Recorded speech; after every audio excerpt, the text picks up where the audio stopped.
Si vous voulez vraiment que je pose des questions au pasteur, d'accord. Maintenant, pasteur, j'ai remarqué que cela arrive aussi en Amérique, mais nous avons une situation en Afrique. Parmi nous, c'est toxique. On ne peut pas avoir de communion avec le Saint-Esprit dans cette atmosphère. C'est très, je ne sais pas comment le dire avec des mots, c'est comme si celui-ci combat celui-là, ce pasteur combat celui-là. Vous voyez, la réponse, c'est, on a juste envie de s'enfuir parce que cela peut affecter votre communion. Tout le monde combat tout le monde attaque les gens et ils apportent des écritures pour soutenir le combat. Tout le monde se bat, c'est un peu comme si nous donnions au monde du contenu contre l'Église. Donc nous avons des gens, vous entendez beaucoup de gens dire « Je ne vais plus à l'Église, ce pasteur combat celui-là, s'ils ne peuvent pas vivre en paix, je ne viens pas. » Donc, c'est fort. Vous comprenez ce que je dis? C'est un problème, pasteur. C'est partout. Donc, parfois, j'en ai été victime. À un moment, j'ai dû répondre à certaines personnes. Vous savez, ces gens attaquent les pères, ils se soucient de personne, ils attaquent tout le monde. C'est pas seulement un problème de doctrine. Vous savez, il y a des disputes et des différences doctrinales. Mais le niveau de toxicité que fera un ministre, parce que maintenant, vous avez des gens qui prennent parti, vous savez, comme je suis pour Paul, je suis pour Apollos, tout le monde prend parti et le niveau des attaques, vous ne pouvez même pas aller sur les réseaux sociaux, des attaques, ce pasteur est sous attaque, celui-là est attaqué. Est-ce le plan de Dieu ou est-ce cela le christianisme, que chaque ministre combatte l'autre? C'est si grave que en Afrique du Sud, un pasteur a été abattu en chair, un autre pasteur a engagé des gens pour abattre un pasteur. Et parfois, quand vous venez leur dire que ces choses ne sont pas justes, ils sortent un verset. Maintenant, quand quelqu'un apporte une écriture, que faites-vous? Et ma peur, pasteur Béni, est pour la jeune génération parce qu'ils ne comprennent pas, ils prennent tout, ils ne prient pas, ils n'ont pas de relation avec le Saint-Esprit. Ils croient juste qu'il faut combattre le pasteur. Tant de pasteurs sont maintenant dans la douleur. Il y a des pasteurs ici dont les églises sont quasiment vides. Ils sont ici parce que un autre pasteur a démoli leur prophète, a dit toutes sortes de choses sur eux, et ces choses, c'est comme, est-ce cela le christianisme? Est-ce ce que Dieu attend de son serviteur? Numéro 1, ce n'est pas le christianisme, on n'en est même pas proche. Et ce n'est pas ce que Dieu veut de ses serviteurs ou de quiconque dans l'Église aujourd'hui. L'Église a atteint un endroit très dangereux parce que des doctrines de démons ont pénétré l'Église et apportent la division. Et ces attaques, oui, elles sont sérieuses et réelles, mais je crois que nous pouvons éviter qu'elles nous affectent. Il existe réellement un lieu de repos tranquille et c'est près du cœur de Jésus. C'est le seul endroit où nous pouvons ressentir cette protection. J'ai été attaqué vicieusement au fil des ans et parfois on a envie de riposter. C'est pas la réponse. La réponse est de courir vers le Seigneur, car lorsque vous le faites, il combat vos batailles et il fait taire les ennemis.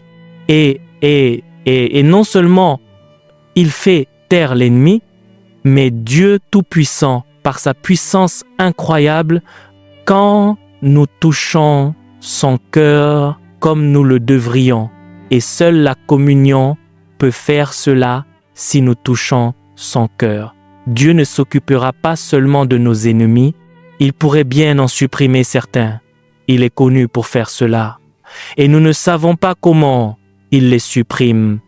Parfois, ils disparaissent simplement, sans raison.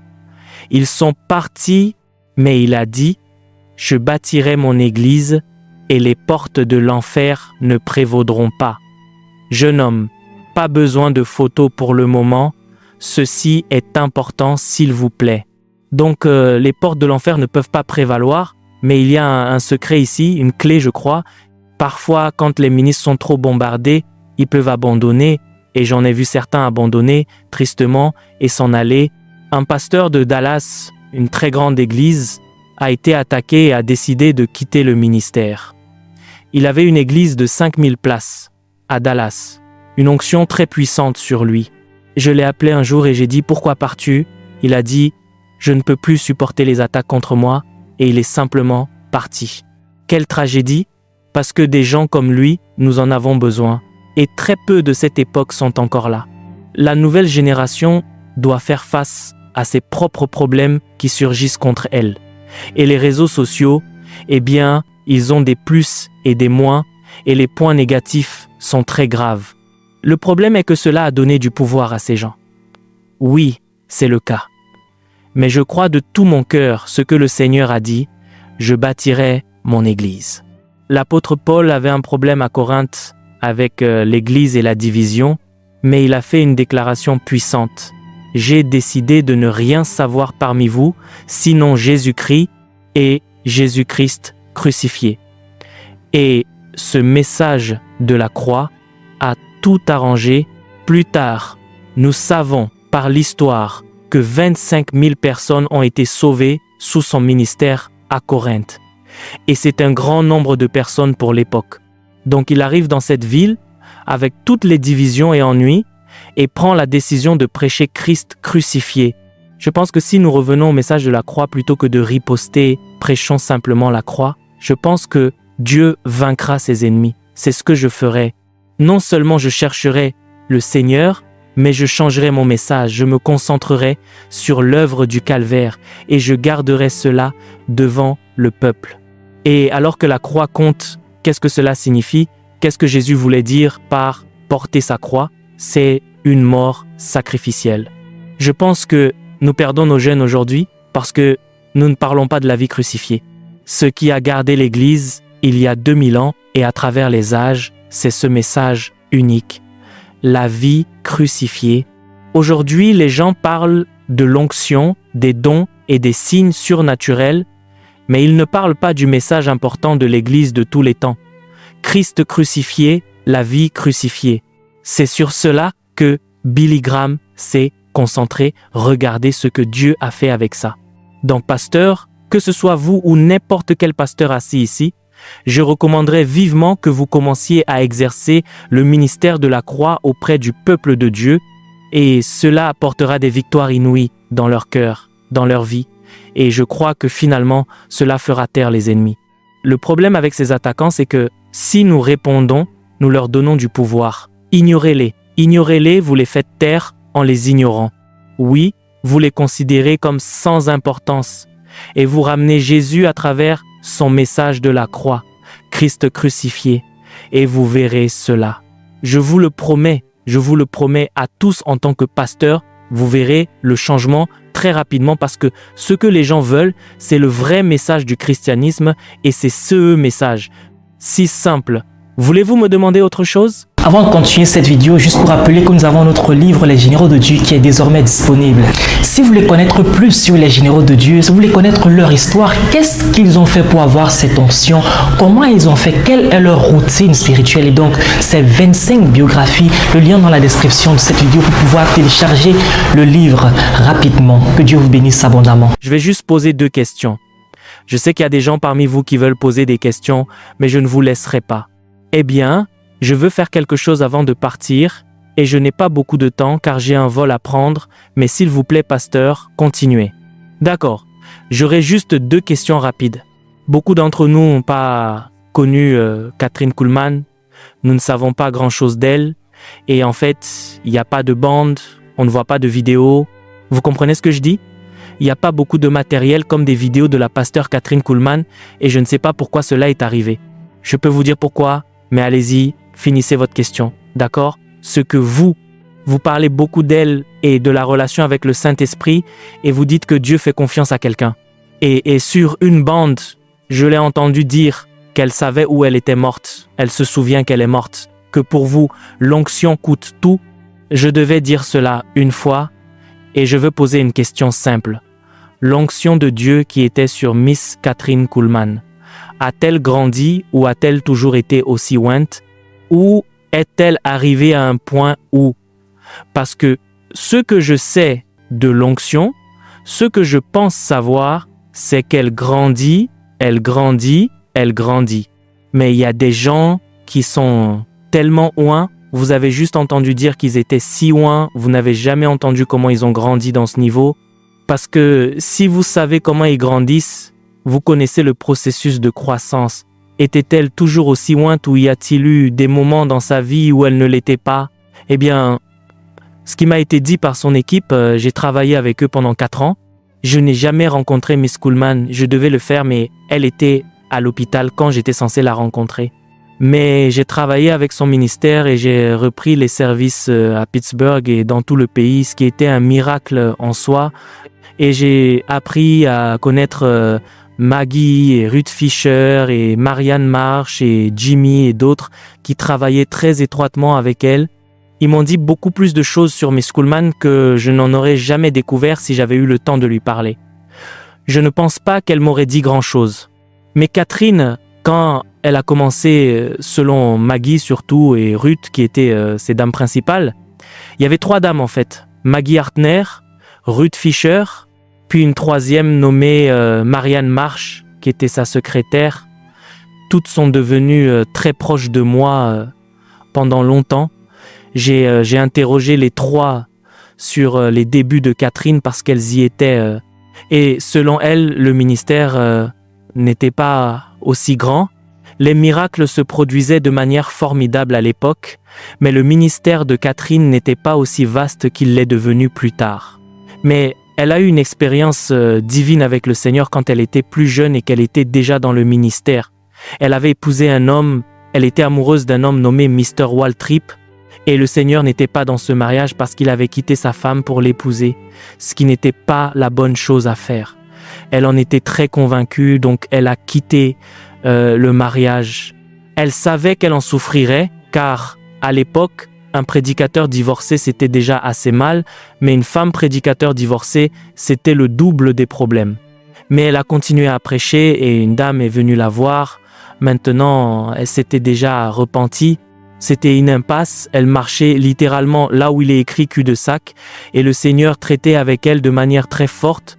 Et quand elle s'est repentie pleinement et totalement, elle s'est abandonnée et le Seigneur lui a parlé parce que ce mariage n'avait duré que 2 semaines, c'était un aller-retour rapide. Et le Seigneur lui a dit après sa repentance, « Dans mes registres, cela n'est jamais arrivé, ce qu'il a libéré dans son cœur. » Donc quand elle est retournée au ministère, une dame s'est approchée d'elle et a dit « Comment pouvez-vous prêcher? Vous êtes une femme divorcée. » Et elle a dit « Oh chérie, cette Catherine est morte, il y a quelqu'un d'autre. » Et la femme a dit « Non, c'est vous qui l'avez fait. » Elle a répondu « Cette Catherine-là est morte. » Et c'est ce qu'elle voulait dire. Elle s'est repentie et elle a vécu ce genre de vie où elle s'est sacrifiée au Seigneur d'une manière magnifique. Et cette communion qu'elle avait avec le Saint-Esprit était si incroyable qu'elle a changé ma vie et celle de millions d'autres. Mais Miss Kuhlman était elle ne faisait pas confiance aux pentecôtistes charismatiques.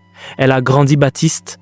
Elle a donc donné toutes les bandes et tous les programmes de télévision au Wheaton College à Chicago, ce qui, je crois, était une erreur. Mais quand j'ai travaillé avec eux pendant 4 ans, j'en ai acheté pas mal, que je suis le seul sur le globe à posséder des centaines de programmes radio et télé de Catherine. Je les ai. Je ne les rendrai pas encore disponibles car on me les volerait, mais je les sortirai avant de rentrer à la maison. Et je ne veux pas dire chez moi en Floride, je veux dire à la maison au ciel. Je les mettrai entre les mains de quelqu'un de confiance. Parce qu'aujourd'hui, si je les diffuse, nous avons essayé de le faire de manière limitée avec BHI. Nous avions une école et l'un des étudiants a volé les bandes, a commencé à les diffuser pour gagner de l'argent. J'ai dit, j'en ai fini avec ça parce qu'on leur avait dit qu'ils ne pouvaient pas faire ça. Mais même des gens que vous pensez dignes de confiance ne le sont pas. C'est triste qu'aujourd'hui soit difficile de trouver quelqu'un à qui confier une telle chose. C'est la raison pour laquelle vous n'entendez pas beaucoup parler de Catherine. Maintenant, ce que vous voyez à l'antenne, les gens l'ont pris à Ralph Wilkerson. Ralph Wilkerson possédait certains des services qui ont été filmés secrètement au Maybe Center et dans son église en Californie, parce que Catherine ne permettait pas de caméra à l'époque. Il n'y a qu'un seul service qu'elle a autorisé à filmer, c'était celui de Las Vegas en 1975, appelé Dryland Living Water, terre aride eau vive. J'en ai montré des parties car je sentais que je devais le faire, et je possède le service complet moi-même à ce jour. J'en montre une partie et cette partie, les gens l'ont volée ou prise et j'ai dit, c'est bien, laissez-les voir au moins. Mais je ne leur donnerai pas ce que j'ai maintenant, car j'ai des centaines de programmes radio et télé. C'est vraiment triste. Donc si Dieu le veut, le Seigneur me montrera quoi faire avant que je ne dise shalom, au revoir. Quoi qu'il en soit, une question de plus et ensuite je veux prier pour les pasteurs. Une question de plus. Je veux que vous donniez un conseil sur la façon dont un ministre, un prédicateur peut combiner un itinéraire très chargé en prêchant à travers le monde avec son foyer, son mariage. L'onction et les miracles sont là et parfois, on peut inconsciemment commencer à perdre son foyer. Cela peut arriver. Et il y a des ministres aujourd'hui, l'un des problèmes que nous avons, c'est que en fait, je pense que le problème commence dès le célibat. Une fois, j'ai dit aux gens de notre église, je leur demandais, j'ai dit, vous êtes mon problème parce que je ne vais pas me reposer. Ces jeunes, vous continuez à les conseiller, s'il vous plaît, ne commettez pas de péché, ne couchez pas ensemble. Les gens mariés, vous les suppliez, s'il vous plaît, couchez ensemble, couchez ensemble. Alors je me suis demandé quand. J'ai dit les jeunes, d'accord, vous leur dites de ne pas coucher ensemble. Les jeunes gens, d'accord, vous dites aux célibataires non mariés de ne pas coucher ensemble. Vous leur dites de ne pas dormir ensemble. Les gens mariés, ce sont les gens mariés, vous les suppliez, s'il vous plaît, couchez ensemble, parce qu'ils n'ont pas de temps pour eux-mêmes. Les personnes âgées, les mariés, vous suppliez les gens mariés, dites-le aux plus jeunes. Non, vous dites, d'accord, laissez-moi expliquer.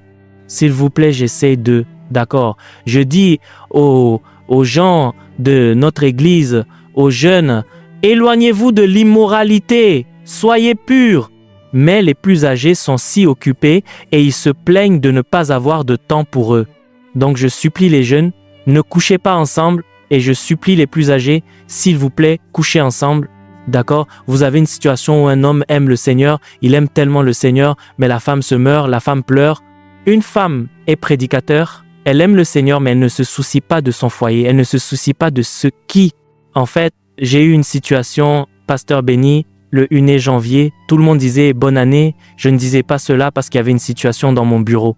Une femme avait un ministère et le mari était claviériste dans son église, dans notre église, et la femme, au milieu de la réunion, a appelé le mari et lui a imposé les mains.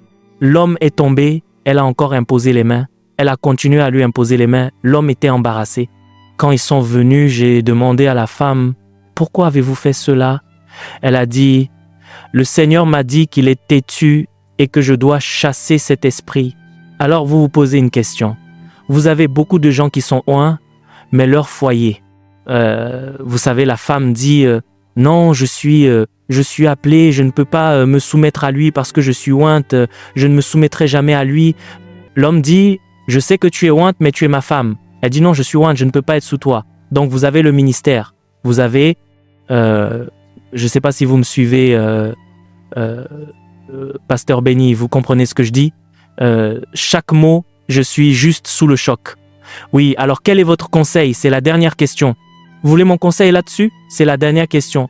Un conseil au ministre de Dieu sur la gestion du foyer avec un ministre homme, un ministre femme. Comment vivre en paix et avoir un bon foyer? Êtes-vous prêt pour la réponse? On dirait que vous l'êtes. Je suis vieux jeu, je suis très vieux jeu. J'ai grandi en Israël, pas à New York. Ma mère s'occupait de la famille, mon papa avait un travail, c'est lui qui travaillait et il s'assurait que nous avions ce dont nous avions besoin. Ma mère était celle qui s'occupait de nous. Ma mère, littéralement, nous n'achetions pas de vêtements. Ma mère fabriquait nos vêtements quand nous étions enfants. S'il y avait un mariage parfait, c'était celui de mon père et de ma mère. C'est un fait. Et nous venons de cette culture où vous honorez vos parents et vous honorez particulièrement le père. Le père dans la maison est le roi. Donc quand nous arrivions, nous baisions sa main, puis celle de ma mère, et nous avons fait cela pendant des années car c'est notre culture. C'est très dangereux de poser cette question à un homme oriental, mais je vais vous donner ma réponse puisque vous le voulez. Dans l'Église aujourd'hui, nous avons un déséquilibre. Donc les pasteurs, beaucoup d'entre eux, à cause de la pression, promeuvent leur femme à une position que Dieu ne lui a jamais donnée. Et c'est là que le problème commence. Je vous dis la vérité. Si vous ne m'aimez pas, je pars dans environ 10 minutes. Ils exposent leurs femmes à des dangers qu'elles n'avaient jamais connus auparavant. Des problèmes mentaux commencent. Parce que soudainement, Dieu ne l'a pas appelé, il l'a appelé lui. Maintenant, lui est protégé par l'onction que Dieu a placée sur lui, mais elle ne l'est pas. Et c'est elle maintenant qui est la cible des attaques, et cela commence par son esprit. Elle commence à croire des choses qui ne sont même pas réelles. Finalement, cela affecte le mariage, affecte les enfants, affecte tout. Le problème numéro 1 au Brésil aujourd'hui est celui-ci, où ils ont donné à la femme une position pour laquelle Dieu ne les a jamais appelés. Elle devait être une mère et une épouse, pas un pasteur. Mais la pression qu'ils mettent sur les gens dans les églises mettent une telle pression sur les pasteurs pour promouvoir les membres de la famille, y compris lorsqu'un pasteur vieillit, il semble toujours choisir un fils après lui, et souvent ce fils, Dieu ne l'a pas appelé, et il vient détruire ce que le père avait bâti parce qu'il n'a jamais été appelé. Or, quand une femme est appelée, tout le monde le reconnaît. C'est vrai. Quand le Seigneur appelle la femme, elle commence généralement par une position de service dans l'église. Elle joue de l'orgue ou aide à la chorale ou à l'église des enfants, quelque chose comme ça.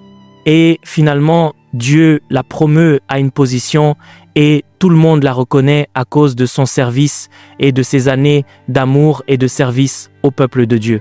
Et finalement, il commence à la regarder d'une manière très honorable et elle entre dans cet endroit magnifiquement. Un exemple était Madame Benson Idahosa, qui était là pour son mari, mais on savait que c'était lui le patron et le pasteur. Mais elle était toujours là, exerçant tranquillement son ministère et aimant, et c'est à ce moment-là que je l'ai rencontrée. Et regardez ce que Dieu fait avec elle aujourd'hui et les enfants. Vous voyez un si bel équilibre. Mais ce qui arrive aujourd'hui, c'est que on les promeut soudainement parce qu'on est sous pression pour les mettre à un poste. C'est ça le problème. Et franchement, il n'y a pas de remède à cela. Il n'y a pas de remède parce que comment retirez-vous vous savez, il est facile d'imposer les mains, il est très difficile de les retirer. Comment faites-vous? Je pense que vous devez être très sage s'il y a des problèmes pour ramener la paix et Dieu devra vous montrer comment faire par vous-même. Et parfois, ces choses devront arriver, vous devrez y mettre fin, dire non, c'est fini. Encore une fois, je dirais que la plupart des femmes dans le ministère aujourd'hui qui sont vraiment appelées de Dieu sont une bénédiction pour le monde. Je devrais dire, toutes celles qui sont appelées de Dieu sont une bénédiction, mais vous en voyez tellement. J'ai rencontré des gens qui ont marqué ma vie, c'était surtout des femmes dans le ministère. Catherine Kuhlman, Corrie ten Boom, Basilea Schlink, des femmes que Dieu a utilisées puissamment pour me bénir. Mais elles n'étaient pas mariées, aucune d'entre elles. Mais elles avaient de grands ministères mondiaux, des ministères incroyables auxquels je ne pense pas qu'un homme aurait survécu s'il avait été dans ce ministère. Mais les femmes peuvent parfois mieux survivre et durer plus longtemps qu'un homme. Catherine Kuhlman disait elle-même qu'elle n'était pas le premier choix de Dieu, elle était le troisième choix. Elle disait que Dieu avait offert cette position à 2 hommes avant elle qui ont dit non. Elle a dit « Alors Dieu m'a choisi, Dieu merci qu'il l'ait fait, car elle a été une telle bénédiction pour beaucoup d'entre nous. » Mais ensuite, vous voyez ce couple parfait, ce qui est rare dans ce monde, Gordon Lindsay et Freda Lindsay de Christ for the Nations. Quel grand exemple, car elle était là pour lui, puis il est décédé et elle était déjà reconnue et a repris le ministère. Ben Crandall, à New York, ici à Long Island, sa femme qui dirigeait la chorale et jouait de l'orgue. Quelle femme de Dieu puissante elle était, et j'ai tant aimé et honoré les deux jusqu'à cette minute, et ils ont touché ma vie, T.L. Osborne et son incroyable épouse Daisy, qui était une puissance dans l'église, tous les deux, mais Daisy connaissait toujours sa place. Reynard et Annie Bonke, Oral et Evelyn, Billy et Ruth, je pourrais continuer, ces hommes avaient des épouses formidables qui les soutenaient, mais dans le monde d'aujourd'hui, on n'en fait plus comme avant cet âge. Je pense que les réseaux sociaux ont embrouillé les gens et ils ne voient plus la vie comme nous la voyons. Et c'était si simple et juste à l'époque. Tout est question d'honneur, honneur. La parole de Dieu est très forte à ce sujet. Honorez le Seigneur, honorez vos parents et vous honorez les uns les autres. Amen. Mais quand vous perdez cela, c'est là que le problème commence. Mais la prière peut tout arranger, mon frère. La prière peut tout arranger. Très bien. Maintenant, tous les pasteurs, je veux prier pour vous. Alors venez. Merci d'avoir regardé cette vidéo. N'oubliez pas de télécharger notre livre Les Généraux de Dieu pour davantage connaître l'histoire de ces généraux de Dieu. C'est plus de 100 histoires inspirantes, 25 biographies à l'intérieur. Que Dieu vous bénisse abondamment.